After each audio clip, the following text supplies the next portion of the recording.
اللهم صل على سيدنا ومولانا محمد. بسم اللہ الرحمن الرحیم.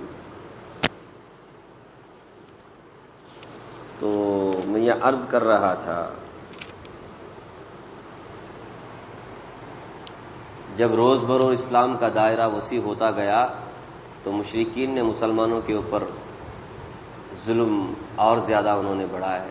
تو رسول اللہ صلی اللہ علیہ وسلم نے حبشہ کی طرف ہجرت کرنے کی صحابہ کو اجازت دی. تو پہلی مرتبہ تو مسلمانوں میں سے چند مسلمان، زیادہ نہیں، 11 مرد اور 5 عورتیں حبشہ کی طرف ہجرت کی. چند مہینے وہاں رہے. پھر اس کے بعد ایک غلط خبر انہیں پہنچی کہ سارا مکہ مسلمان ہو گیا. وہ سوچے مکہ مسلمان ہوا، چلو مکہ جائیں گے. حبشہ سے مکہ ہے تو معلوم ہوا ایک غلط خبر ہے. تو اب یہ تو آ گئے مکے کے پاس، کسی کے پناہ میں آ کر کے رہنے لگے. لیکن کافروں نے اور زیادہ ظلم بڑھایا اور زیادہ تکلیفیں دینی شروع کی کہ یہ وہی لوگ ہیں جو حبشہ گئے تھے. تو رسول اللہ صلی اللہ علیہ وسلم نے دوبارہ مسلمانوں کو حبشہ کی طرف ہجرت کرنے کی اجازت دی. تو دوسری مرتبہ میں 80 پر 6 مرد اور 17 عورتیں حبشہ کی طرف ہجرت کی اور حبشہ جا کر کے امن امان کے ساتھ وہاں مسلمان رہنے لگے. قریش کو جب معلوم ہوا، کفار مکہ کو، مشرکین مکہ کو، کہ مسلمان حبشہ جا کر کے آرام سے رہ رہے ہیں، تو ان لوگوں نے عمرو ابن عاص اور عبداللہ ابن ابی ربیعہ، ان دونوں کی قیادت میں ایک وفد بھیجا حبشہ کی طرف اور بہت سارے تحفے بھی دیے. جا کر کے اسے کیا کرو، نجاشی بادشاہ اور اس کے جو مصاحب مقربین، اس کے جو آس پاس میں رہنے والے ہیں، ان کو یہ تحفہ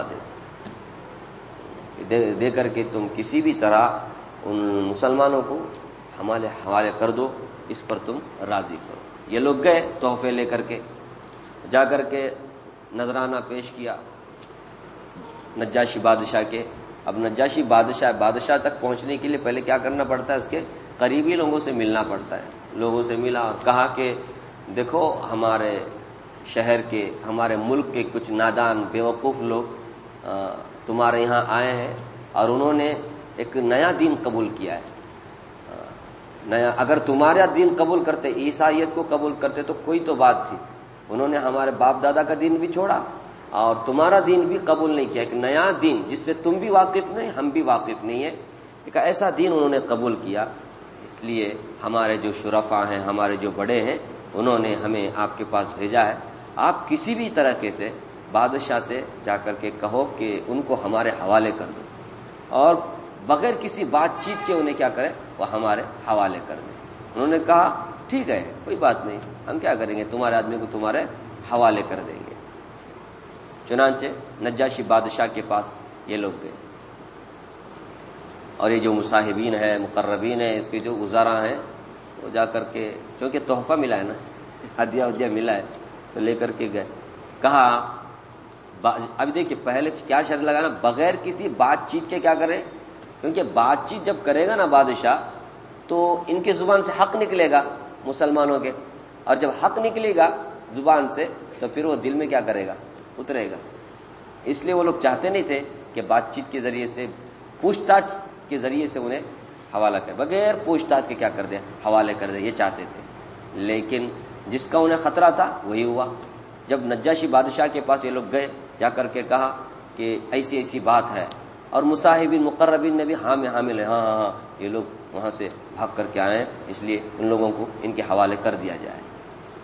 بادشاہ نے کہا میں بغیر پوچھے، بغیر تحقیق کے حال کے میں کیسے ان کے سپرد کر سکتا ہوں، جب یہ میری حکومت میں آئے ہیں، میرے پناہ میں آئے ہیں، میرے ملک میں آئے ہیں اور میرے اوپر بھروسہ کر کے آئے ہیں، تو میں ان کو بغیر تحقیق کے، بغیر تفتیش کے بھیجوں، یہ ہو ہی نہیں سکتا. غصہ کیا بادشاہ اور باقاعدہ صحابہ کرام کو بلانے کے لیے کہا. ایک آدمی کو بھیجا، جاؤ ان کو بلا کر کے لاؤ. اب یہ قاصد گیا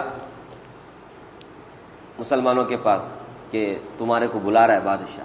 اب مسلمانوں کو یہاں اندر پریشانی ہوگی، کیا کیا جائے؟ اب بادشاہ بلا رہے تو بادشاہ سے بات کیا کی جائے؟ کیونکہ بادشاہ جس مذہب کا پیروکار ہے، وہ جو فالوورز ہے وہ عیسائی مذہب ہے اور ہمارا اسلام ہے. اسلام اور عیسائی مذہب میں دونوں میں بہت ساری باتوں میں کیا ہے؟ ڈفرینسز ہے، بہت سارے اختلافات ہیں. ابھی کیا کیا جائے؟ کوئی ملاوٹ کر سکتے؟ کچھ نہیں کر سکتے. کہاں نہیں، ہم جو کچھ بھی ہمارے نبی صلی اللہ علیہ وسلم سے ہم نے سنا ہے وہی جا کر کے بادشاہ کے سامنے رکھیں گے. اس میں ذرا برابر بھی کیا نہیں کریں گے، آگے پیچھے نہیں کریں گے. جو ہم نے سنا اسلام کے بارے میں وہی سامنے رکھیں گے، چاہے کچھ بھی ہو جائے. چنانچہ گئے بادشاہ کے دربار میں. اب بادشاہ کے دربار میں جانا ہوتا تو سب سے پہلے کیا کرنا پڑتا ہے؟ سجدہ کرنا پڑتا ہے. اب مسلمانوں نے سلام کیا، سلام کرنے کے بعد سجدہ نہیں کیا، سجدہ نہیں کیا. اب جو بادشاہ کے آس پاس میں رہنے والے ہوتے ہیں نا، ان لوگوں کو یہ بات اچھی نہیں لگی. انہوں نے کہا بادشاہ کے دربار میں سجدہ نہیں کیا. انہوں نے پوچھ ہی لیا مسلمانوں سے کہ تم لوگوں نے سجدہ کیوں نہیں کیا. اور ایک روایت میں معلوم ہوتا ہے کہ نجاشی بادشاہ نے پوچھا تم لوگوں نے سجدہ کیوں نہیں کیا. تو مسلمانوں میں سے حضرت جعفر ابن ابی طالب رضی اللہ تعالی عنہ نے فرمایا کہ ہم لوگ اللہ کے علاوہ کسی کے سامنے سجدہ نہیں کرتے. ہم لوگ ہمارے پاس جو اللہ کے رسول آئے انہوں نے ہمیں یہی تعلیم دی کہ سوائے اللہ کے اور کسی کے سامنے سجدہ نہ کرو. اور مسلمانوں نے بھی کہا، پھر جو بھی تھے انہوں نے کہا ہم سلام کرتے ہیں، سلام ہم نبی کو بھی سلام کرتے ہیں اور آپس میں بھی ہم سلام کرتے ہیں. اور ہم نے ہمارے نبی صلی اللہ علیہ وسلم سنا ہے کہ کل جنت میں بھی جنتی ایک دوسرے کو سلام کریں گے، اس لیے ہم سلام تو کرتے ہیں، سجدہ سوائے اللہ کے اور کسی کے سامنے نہیں کرتے. ہم اللہ کی پناہ مانگتے ہیں اس بات سے کہ ہم اللہ کے علاوہ کسی اور کے سامنے سجدہ کریں اور آپ کو ہم اللہ کے برابر جانیں. تو سجدہ کرنا اللہ کو، اب آپ کے سامنے سجدہ کریں گے تو آپ بھی اللہ کے برابر ہو گئے. اللہ کی پناہ، ہم آپ کو اللہ کے برابر کرنے سے اللہ کی پناہ میں آتے ہیں. اس طرح سے ان لوگوں نے سجدے کے بارے میں صاف صاف کہا کہ اس لیے ہم نے سجدہ نہیں کیا. نجاشی بادشاہ نے پھر پوچھا اچھا تم جس دین کی بات کرتے ہو یہ بت پرستی اور عیسائی مذہب کے علاوہ ایک جو دین کی بات کر رہے ہو اور دھرم کی بات کرتے ہو اس کی کچھ تفصیل تم سنا سکتے ہو؟ تو کیا ہے، تم نے کیوں اختیار کیا؟ تو حضرت جعفر ابن ابی طالب رضی اللہ تعالی عنہ نے نجاشی بادشاہ کے سامنے یہ بات شروع کی. بہت ہی مشہور و معروف تقریر ہے حضرت جعفر ابن ابی طالب کی، سیرت کی کتاب اور بڑی تفصیل کے ساتھ ان کی یہ تقریر ملتی ہے. تو سوچو ابھی مسلمان ہوئے، چند سال کے مسلمان، لیکن سارے اسلامی بات اس کے اندر تھی. خیر انہوں نے نجاشی بادشاہ کے دربار میں کہا بادشاہ ایھا الملک، اے بادشاہ سلامت، ہم جاہل تھے، نادان تھے، پتھروں کی پوجا کرتے تھے، مردار کھاتے تھے، قتل غارت گیری کرتے تھے، رشتہ ناتا توڑ کر رہتے تھے، پڑوسیوں پر ظلم کرتے تھے. ہم میں جو بڑا ہوتا تھا، زبردست ہوتا تھا، طاقتور ہوتا تھا، وہ کمزوروں پر کیا کرتا تھا؟ اپنا دبدبہ چلاتا تھا، ظلم کرتا تھا. تو اس طرح ہم لوگ بے حیائیوں میں، بد کرداریوں میں، شراب نوشیوں میں مبتلا تھے. اللہ تعالیٰ نے ہمارے اوپر فضل فرمایا، ہمارے اوپر ایک احسان کیا، ہم ہی میں سے ایک پیغمبر، ایک رسول انہوں نے کیا کیا؟ ہمارے اوپر بھیجا. اب انہوں نے جن کے حسب نسب، ان کی صداقت، ان کی سچائی، ان کی امانت داری، ان کی پاک دامنی، سب سے ہم واقف ہیں.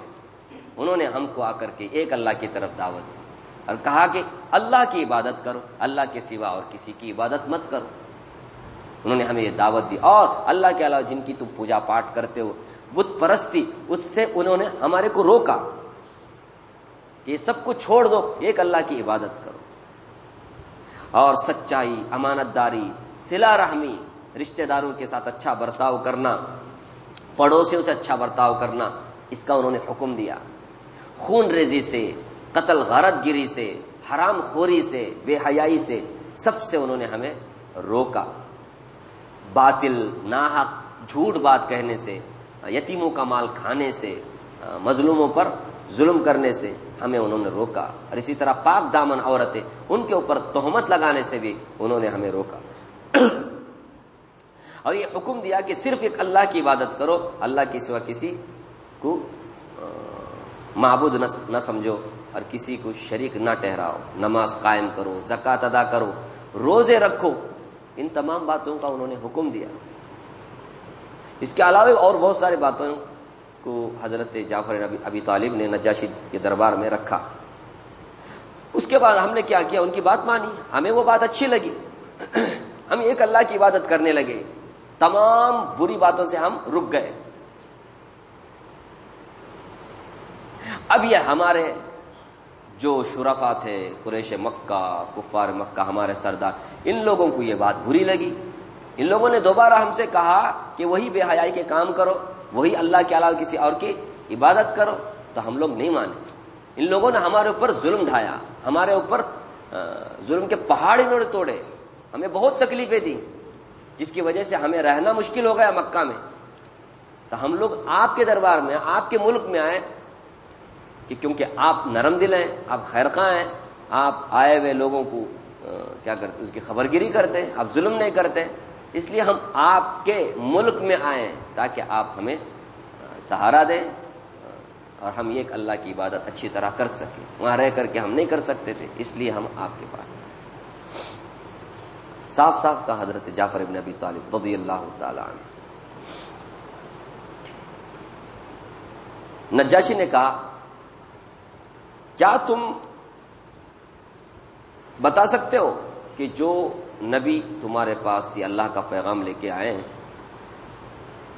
ان کے کچھ باتیں جو اللہ کا کلام بول کر کے وہ پیش کرتے ہیں، کچھ اللہ کا کلام تم کو یاد ہے تو میرے سامنے ذرا سنا۔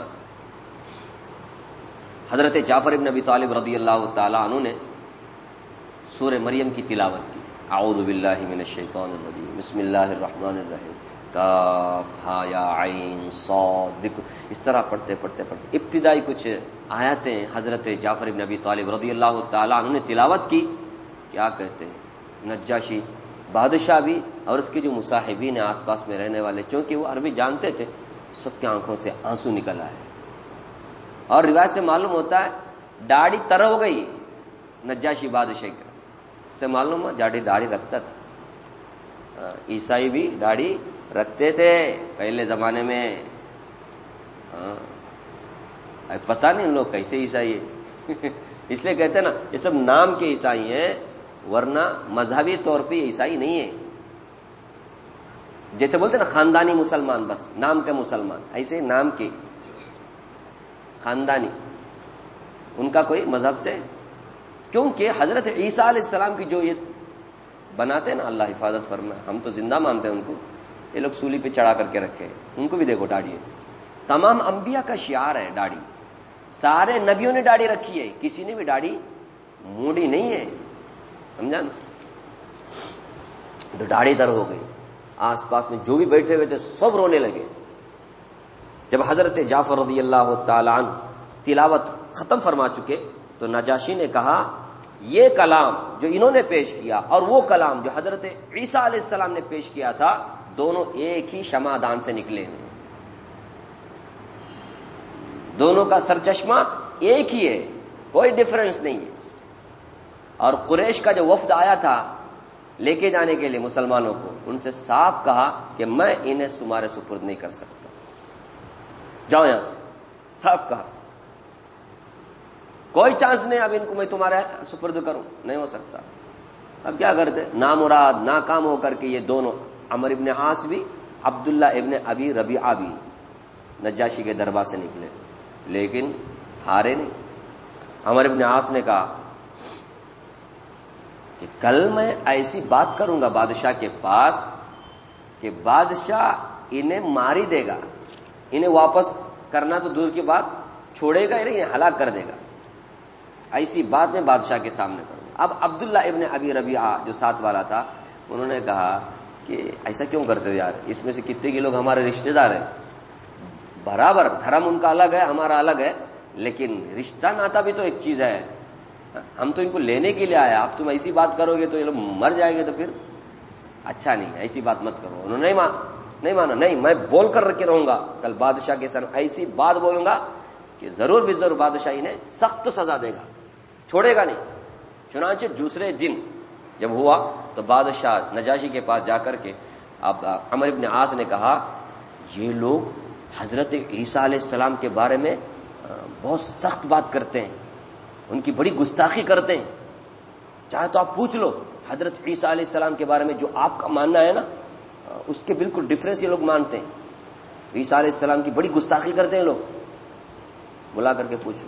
چنانچہ بادشاہ نے بلا بھیجا صحابہ کرام کیا کہتے ہیں حضرت عیسیٰ علیہ السلام کے سلسلے میں۔ اب پھر سے صحابہ کرام کے درمیان میں بات چیت ہونے لگی، کیا کیا جائے حضرت عیسیٰ علیہ السلام کے بارے میں، یہ تو عیسیٰ علیہ السلام کو ماننے والے ہیں، اب عیسیٰ علیہ السلام کے بارے میں کیا کہا جائے؟ کہا جو اللہ کے نبی صلی اللہ علیہ وسلم نے فرمایا، جو اللہ نے فرمایا وہی بات ہم کیا کریں گے، بادشاہ کے سامنے رکھیں گے، اس میں ہمیں بدلنے کی کچھ ضرورت نہیں ہے۔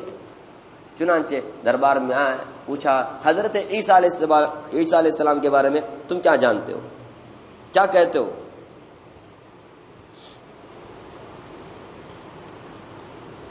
تو حضرت جعفر ابن ابی طالب دوبارہ کھڑے ہو گئے رضی اللہ تعالیٰ اور کہا کہ حضرت عیسیٰ علیہ السلام کے بارے میں ہمارے نبی حضرت محمد صلی اللہ علیہ وسلم نے یہ بات کہی کہ حضرت عیسیٰ علیہ السلام اللہ کے بندے ہیں، اللہ کے رسول ہیں، اور اللہ کے خاص کلمہ ہیں، اللہ کے خاص روح ہیں، روح اللہ ہیں، کلمت اللہ ہیں، اور اس سے آگے کچھ نہیں۔ نجاشی نے زمین پر سے ایک تنکا اٹھایا، تنکا ایک کچرے کے جیسے چھوٹا سا تنکا اٹھایا اور کہا کہ مسلمانوں نے جو کچھ کہا ہے حضرت عیسیٰ علیہ السلام کے بارے میں اس سے ایک تنکا بھی حضرت عیسیٰ علیہ السلام زیادہ نہیں ہے، اتنے ہی ہے جتنے مسلمانوں نے کہا۔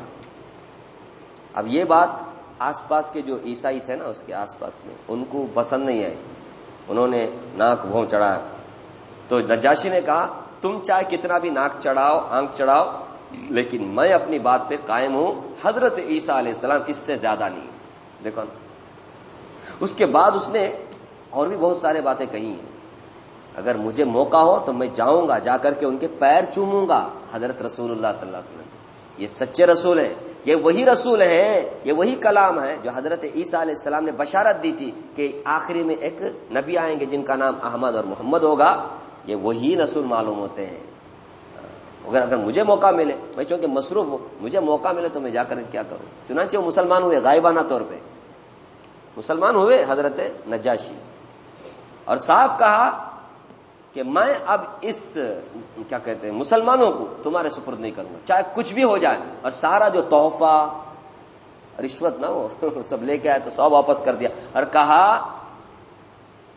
کہ مجھے یہ جو حکومت مجھے بغیر رشوت کے ملی ہے، بغیر رشوت کے جب مجھے حکومت ملی، مجھے تخت کے لیے بھی رشوت دینا نہیں پڑا، حکومت کے لیے مجھے سیٹ کے لیے بھی رشوت دینا نہیں پڑا، تو میں رشوت لے کر کے ان مسلمانوں کو تمہارے سپرد کروں، ہو ہی نہیں سکتا۔ سارے تحفے، ہدیے، سب کچھ نذرانہ واپس کر دیے۔ اس طرح قریش کا جو وفد تھا، عبداللہ ابن ربیعہ اور پھر اسی طرح عمر ابن عاص بعد میں مسلمانوں ہیں رضی اللہ تعالیٰ، ان کا وفد واپس آ گیا ناکام، اور مسلمان اور رام سے حبشہ میں یہ ایک اللہ کی عبادت کرتے ہوئے رہنے لگے۔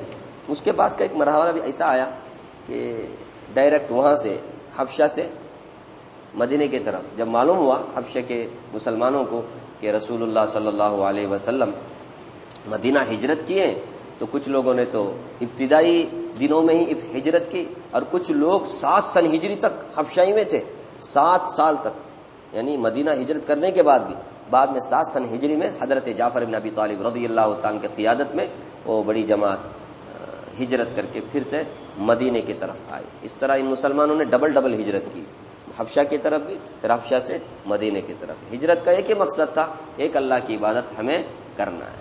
آج ہم لوگ بھی ہجرت کرنا چاہتے ہیں، بڑے بڑے پیسے والے آج سوچ رہے ہیں کہ ہم کو کیا کرنا ہے، چھوڑ کے جانا ہے، یہاں بڑا خطرہ ہے، مشکل ہے، ساری جائیدادیں بیچ کر کے کیا کر رہے ہیں، منتقل ہو رہے ہیں، دوسرے ٹرانسفر ہو رہے ہیں، کوئی آسٹریلیا، کوئی کینیڈا، کوئی فلاں قبرستان، کہاں کی جا رہے ہیں، کہیں کے جا رہے ہیں، عائش کرنے کے لیے، اللہ کی عبادت کرنے کے لیے نہیں۔ اللہ کی عبادت کرنے میں ایسا چھوڑ کے جاتے ہیں۔ اگر چھوڑ کے جانا تھا تو ہمارا باپ دادا کب کا کی 47 میں چھوڑ کے جاتے تھے۔ کیوں چھوڑ کے نہیں گئے؟ اس لیے چھوڑ کے نہیں گئے کہ ہمارے بہت سارے مسجدیں ہیں، یہاں بہت سارے مدرسے ہیں، بہت سارے اوقاف کی جائیدادیں ہیں، بہت سارے قبرستان ہیں، اگر ہم جائیں گے تو اس کا یہ مسجدیں پوچھیں گی نہیں یہ مدرسے پوچھیں گے نہیں، ارے یہاں ہم پیدا ہوئے یہیں رہیں گے انشاءاللہ، اور باقی موت اللہ سب کو مدینے کی موت نصیب فرمائے وہ الگ بات ہے. سب کی خواہش ہوتی ہے نا کہ اللہ میرے کو مدینے کی موت نصیب فرمائے، لیکن خواہش پوری ہوتی نہیں وہ الگ بات ہے، لیکن خواہش رکھنے میں کیا گیا. تو ہجرت صحابہ جو کرتے تھے وہ اس لیے تاکہ ہم اللہ کے دین پر عمل کر سکیں، خوب اللہ کی دین کی دعوت دے سکیں. ہمیں پھر معلوم نہیں اچھی نیت والے بھی رہیں گے، اللہ ماشاء اللہ تمہیں بول پھر اٹیک کریں گے، تم نے کیا معلوم کس کس کا دل، تمہیں کیسا دل کو سب کا پھاڑ کے دیکھے کیا. اللہ شققت قلبہ، ہمارے حضرت بولا کرتے تھے، کیا کسی کی دل کو تم نے پھاڑ کر کے دیکھا ہے؟ تو نہیں دیکھا ہے برابر، لیکن لگتا تو ایسا ہی ہے، کیونکہ جن کو بھی جانے کی سوچ رہی نا وہ سب پیسے والے تھے. غریبہ ایک بھی سوچ رہے نہیں جانے کے بارے میں، ہجرت کرنے کے بارے میں جو بھی سوچ رہے، یہ جو ہجرت کرنے والے تھے انہوں نے نہیں ہے، سب کے سب غریب تھے. ہاں حضرت عثمان غنی کا ایک نام آتا ہے جو مالدار صحابی تھے، باقی زیادہ تر پورے ایسے ہی تھے. خیر اس کے بعد کیا ہوتا ہے آئندہ آپ سنیں گے. اللہ تعالیٰ مجھے بھی آپ کو بھی اللہ کے رسول صلی اللہ تعالی علیہ وسلم کی سیرت پڑھ کر کے آپ صلی اللہ علیہ وسلم سے سچی محبت کرنے، آپ کی سنتوں پر سچے دل سے عمل کرنے کے ہم سب کو توفیق اور طاقت عطا فرمائے، اور ہم سب کا خاتمہ اللہ ایمان پر سنت پر فرمائے. سبحان اللہ بحمدہ، سبحانک اللہم وبحمدک، ونشہد ان لا الہ الا انت، نستغفرک ونتوب الیک. سبحان ربک رب العزۃ عما یصفون.